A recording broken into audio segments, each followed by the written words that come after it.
guys, welcome back to my channel, welcome back to my blog. I am a former holistic cosmetologist, makeup artist, and fashion photographer. It is currently super early on a Saturday morning and I am ready to go. I have my second hair appointment today, which is going to be the second part of the hair transformation, so I am super excited. My appointment did get moved a few times, which I'm kinda not too bummed about because I really love the way this hair looks right now, so I was very excited that I got to do some extra shoots with it. However, my stylist is a few hours away from here, so I'm gonna get on the road now to make sure I am not too late. I will see you guys in a bunch of hours back here with my new hairstyle. Before I leave, here's a quick outfit of the day. I'm wearing one of my absolute favorite espresso brown band sweaters. It has the logo in orange on it, which I really love because the combo of brown and orange is just unbelievable. And then I'm wearing my super cute yoga pants, and I'm probably just gonna throw on some Vans and I am out the door.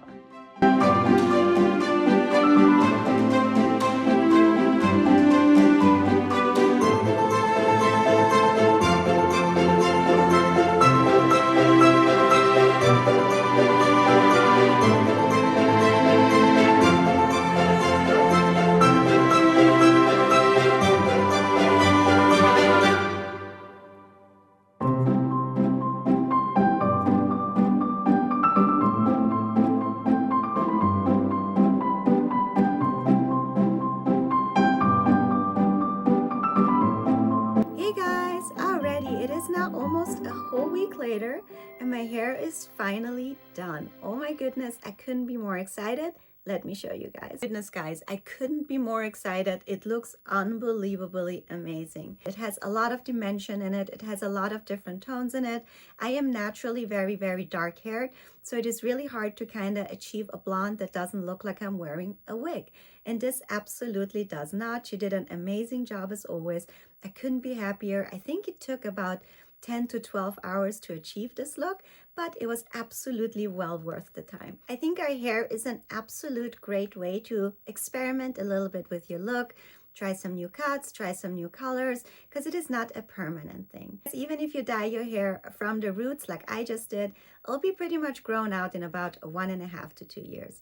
So if you want to freshen up your look, try something new, go a little crazy like I just did, I think your hair is a great way to do that. So what's the plan for today's vlog? In today's vlog, we are going to celebrate Styrian fall in New England.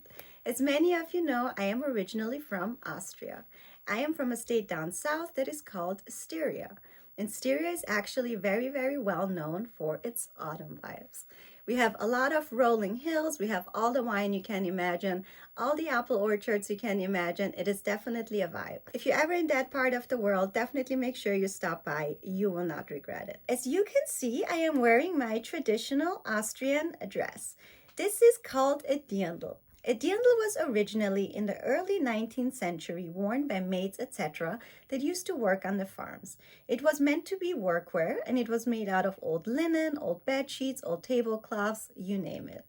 In the late 19th century and the early 20th century, it became a little bit more of a fashion statement. Women started to wear them all over the cities to all kinds of different events, and they started to make them a little bit more fancier. They were made out of silk, they were made out of velvet, they had all these like crazy embroidered details on them. They were not just meant to be workwear anymore.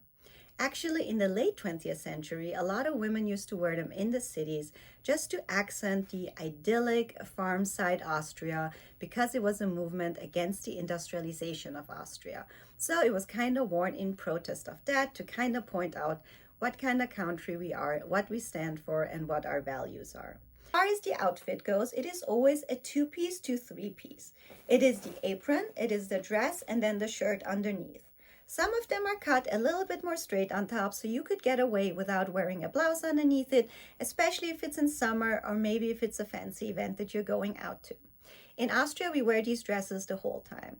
We wear them out with friends, we wear them to a Sunday barbecue, we wear them to our weddings, we wear them to all kinds of events. And if you look, for example, at a fancy Austrian event with a lot of Austrian celebrities and politicians, most women will be wearing a dirndl.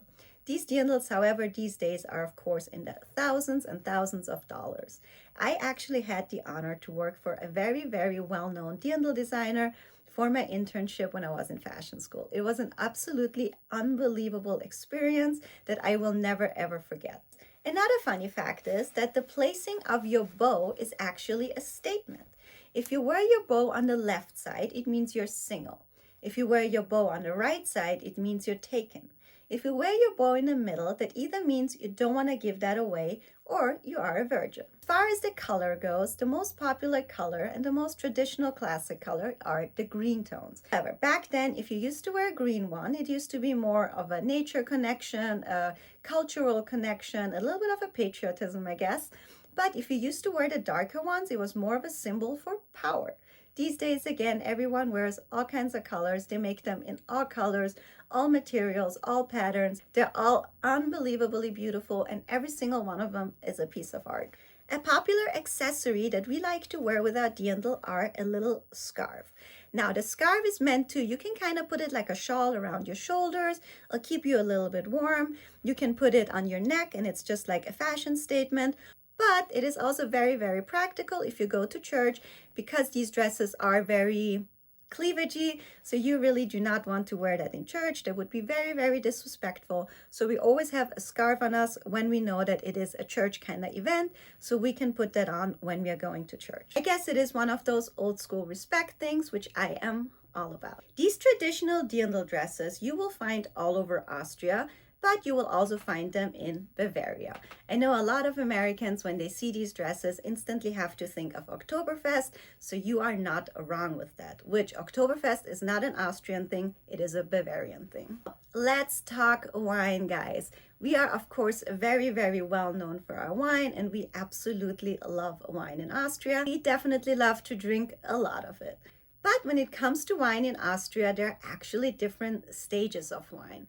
We are going to talk today a little bit more about the young stages of the wine, which is something that we Austrians absolutely love. So the first thing that you will get to drink around this time of the year is, of course, the grape juice, because it is harvest season. Sometimes they will let that grape juice ferment a step further and it will turn into must. Must actually originates in the Latin language vinum mustum, which pretty much means translated young wine. So we have the stage of the grape juice, then we have the must, then we have something called Sturm, and then it's the wine, and I'm pretty sure after that is the ice wine. But so these are pretty much the stages that we have, with the must and the Sturm being these in-between young wine stages that we really, really love to drink. Both of them contain alcohol. It is not a lot, but these beverages are very fizzy, very fresh, and still very, very sweet. So they go down very, very easy and are known to cause real bad hangovers. A very popular thing that we love to do this time of the year is go to a Buschenschank. A Buschenschank is pretty much a little restaurant, cafe, bistro kind of style that comes with the farms. However, there's very strict licensing and rules about that. The Buschenschank is pretty much it's very hard to explain in English, but it is like a little farm bistro, a little farm cafe. It's nothing fancy, but it's the cutest place ever, and it's an absolute unique wine. They are only allowed to serve things that is from their farm or is maybe from the neighboring farms. They're not allowed to, for example, have food deliveries, etc. Everything has to be locally from their farm. They're actually also not allowed to serve warm foods. That is a special licensing that some of them will have, but most of them are also very seasonal. They won't be open all year round, but this time of the year with the must and the Sturm and the wine and all of that, that's definitely a place to be and a thing to do. What you get to eat and consume in those kind of places is fresh pressed apple juice, fresh pressed grape juice, some must, some Sturm, and maybe some schnapps. They do not really buy stuff again from other places, etc. So it is pretty much what the farm can offer you, they will have. It is an absolute great tradition that really keeps us connected to our farmers. It also keeps us connected and reminds us where our food comes from. It is just a very, very natural, fun, cool thing to do that I remember me and my family and all of my friends doing since I was a very, very small kid. I really, really miss the tradition around this time of the year. Another thing that you'll probably hear if you spend time in this part of the world is a Heuriger. A Heuriger is actually nothing like a Buschenschank. A Heuriger is pretty much a wine bar. They are also allowed to serve wines from all over Austria. They also will serve some warm foods, etc. So that is something completely separated. But if you are a wine lover, you definitely want to either go to a Bush and Trunk or to a Heuriger. So here is a little bit of a wider shot. So mine is a really, really long one, but I'm going to show you guys in a moment. This is how it looks. Very, very cute. I absolutely love it. It is very cute. They're very, very comfortable. However, some of them may be a little bit more tight at the corsage part at the top. This one is thankfully a pretty comfortable one, but the ones that are original and that are to tie are a little bit uncomfortable. Again, the modern day ones with a zipper like this one are not that uncomfortable at all. Look very, very beautiful, very, very cute. Again, if you live in Austria, you will wear these all year round to all kinds of different events because it's known to be very fancy, but also very, very traditional, and it just always goes. Let's make some yummy food. I already set the vibe. I actually need some more light here. So what we're going to make right now is a very yummy, typical Austrian salad, which is a salad with seasonal veggies and your protein of choice. The highlight of the whole thing is going to be pumpkin seed oil. I'm going to use a special kind of pumpkin seed oil that you can only get in Austria and only in the state Styria where I'm from. Mine is actually imported and I treat it like a very, very fancy wine. So we're going to make a very special, very yummy Austrian style salad. Before I get going on cutting and washing my veggies, we are going to start making the tofu. I'm going to drain the tofu, pat dry it so it gets as crunchy as possible. Then I'm going to add some cornstarch, salt, pepper, all my spices, marinate it and saute it. Once that is done, I will see you back here and we will cut up some veggies. And as always, you can of course use any protein of choice. I'm personally going to use tofu tonight.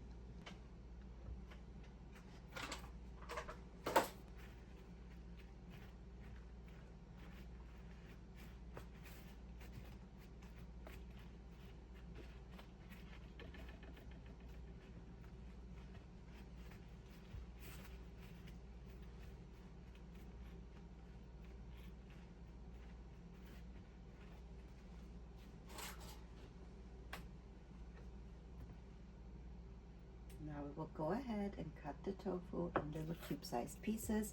You can also cut it in a little bit bigger pieces if that is what you rather have. Personally, I like the smaller pieces because they get a little bit crunchier.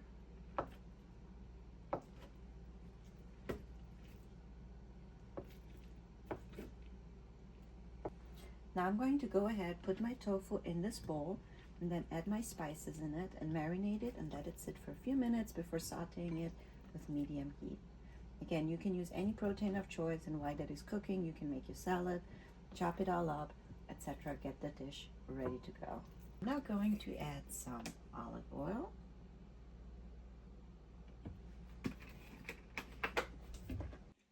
Then I'm going to add a tiny bit of balsamico,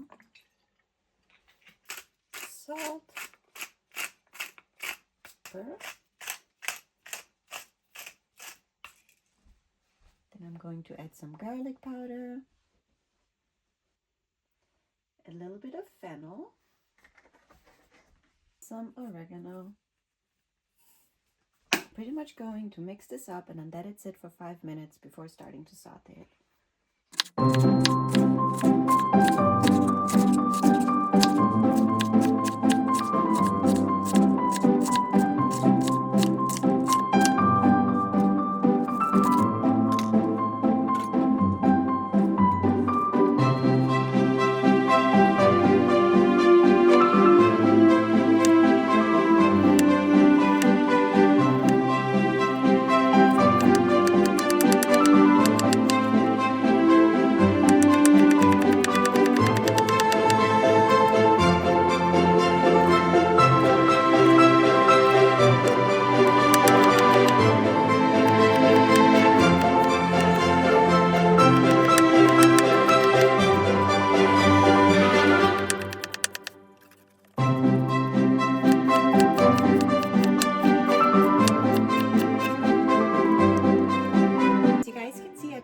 All of my salad ingredients. I'm now going to add in some pumpkin seed oil just so it can kind of soak up the veggies before I add apple cider vinegar, some garlic powder, and some herbs. To the tofu, there were 2 ingredients that I forgot to put in that I thankfully remembered. One of them is a little bit of tamari, and the The other one is some nutritional yeast. Nutritional yeast, if you actually use it before you saute your tofu, just like cornstarch, it will make it a little bit crunchier. You guys can hear my tofu sauteing, and there's one more ingredient that I want to add to my salad, which is going to be some sliced cooked beets.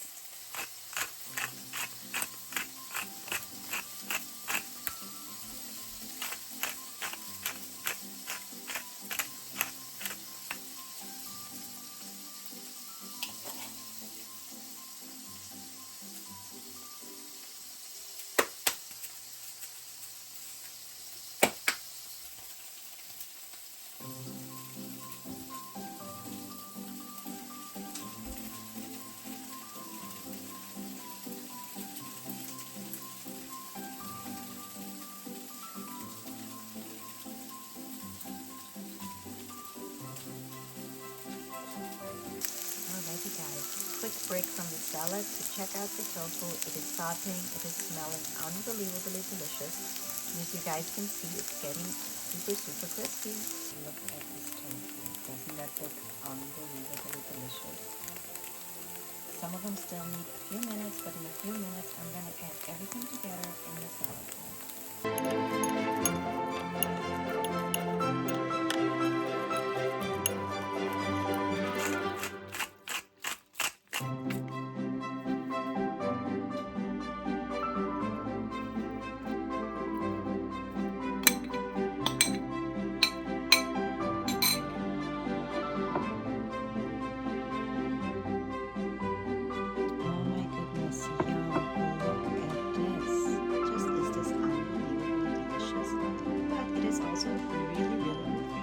Let's try this.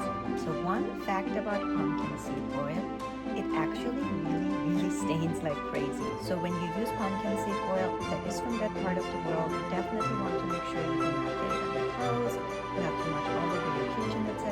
because it does stain. If it gets on clothes or any sort of textiles, linen, it will stain forever. I would say, let's try this. The more colorful your food is, the more nutrient rich it is, and I absolutely love how colorful the salad is. Oh my goodness, this is unbelievably delicious. Wow.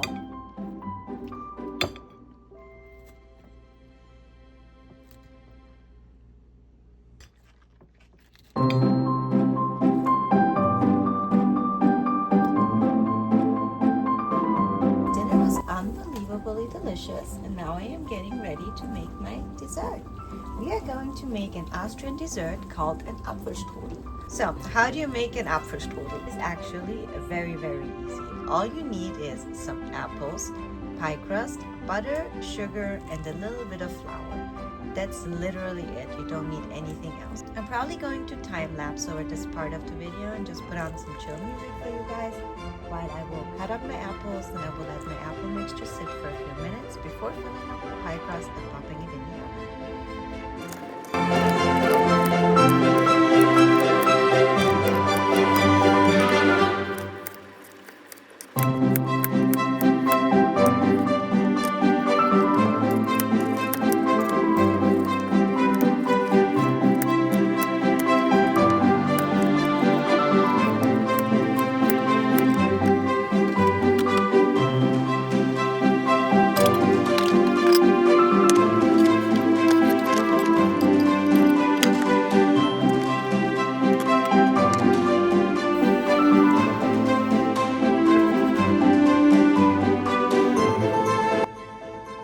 So the original thing to use is breadcrumbs. However, I substituted it for some almond flour because it's a little bit of a healthier alternative. So I now added all of those extra ingredients and my raisins. I'm gonna give this all a nice stir and then let it sit for about 15 minutes while I prepare the dough and the butter.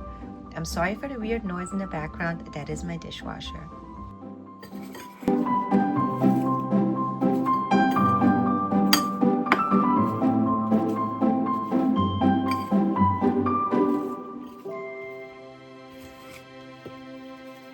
While the apples are chilling and the flour is soaking up all of the extra moisture so our Apfelstrudel doesn't get too soggy, also melting some butter in a pot to put on the inside of the puff pastry, but also on the outside of the puff pastry before I pop it in the oven.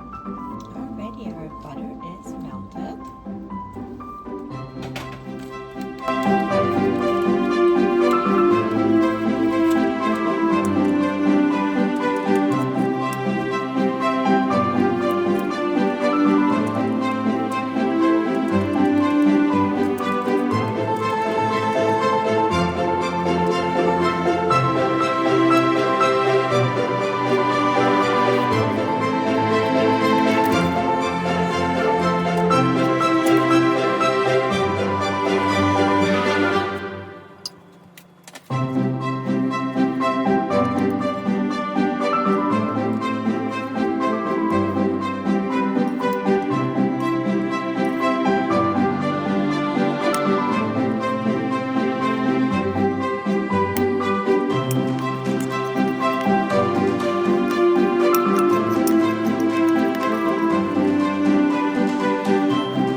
The remaining butter on top.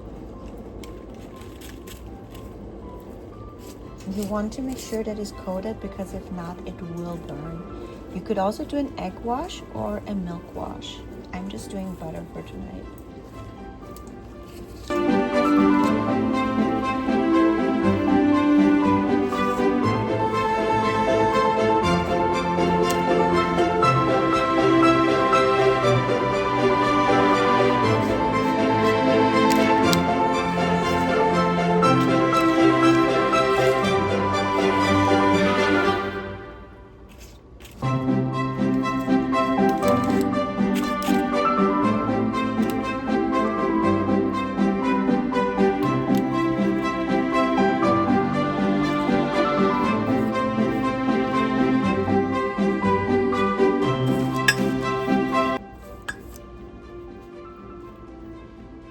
Alrighty guys, we're now gonna pop this in the oven for about 25 to 30 minutes.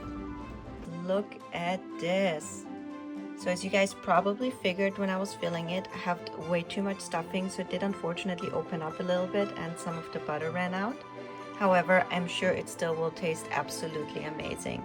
To my defense, I've never used this specific pie crust before. I will leave a link below what the brand is called because it looks really, really good. And by the way, the pie crust is also plant-based and gluten-free. So I now let it cool down for about 5 to 10 minutes, but let's try to have a slice. Looks unbelievably delicious. Let me get you a better view. Oh my goodness, this looks so good. I cannot believe it. I am unbelievably proud of us. So let me get some powdered sugar on top of that. So in Austria, if you go out to a restaurant and you're ordering an Apfelstrudel, you will most likely be offered some whipped cream with it, vanilla ice cream, or some warm vanilla sauce. Sometimes they will offer you also to warm it up or have the Apfelstrudel once it's cool. Either way, both of them are very, very delicious. My personal absolute favorite is, I think, with vanilla ice cream and a little bit of whipped cream. However, I've already had a lot of food today and it is already 11 at night. So for tonight, I'm going to skip the ice cream and the vanilla sauce. But I'm going to add some powdered sugar on top of this.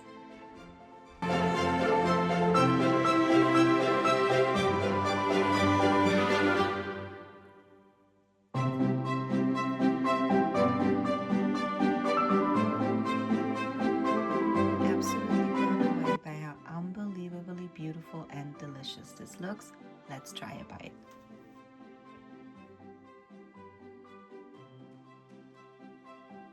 Let's try this. Wow.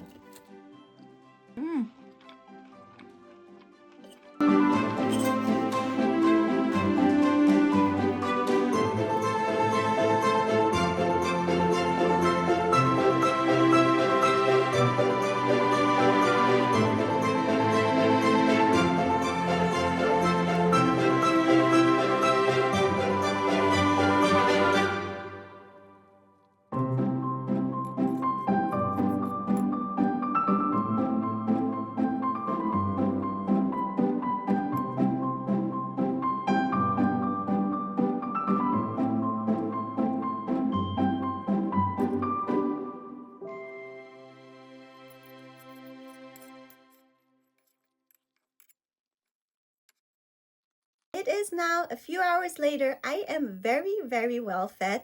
I actually had to squeeze in a little bit of a walk because I had so much food. And now I am ready to take it easy for the rest of the evening and probably go watch an Austrian movie. Thank you guys so much for watching. If you guys enjoyed this video and if you want me to share some more Austrian facts, please let me know. I would love to do that. Please don't forget to like and subscribe so you don't miss out on the next one. Until then, take care. Love you. Bye. Tschüss.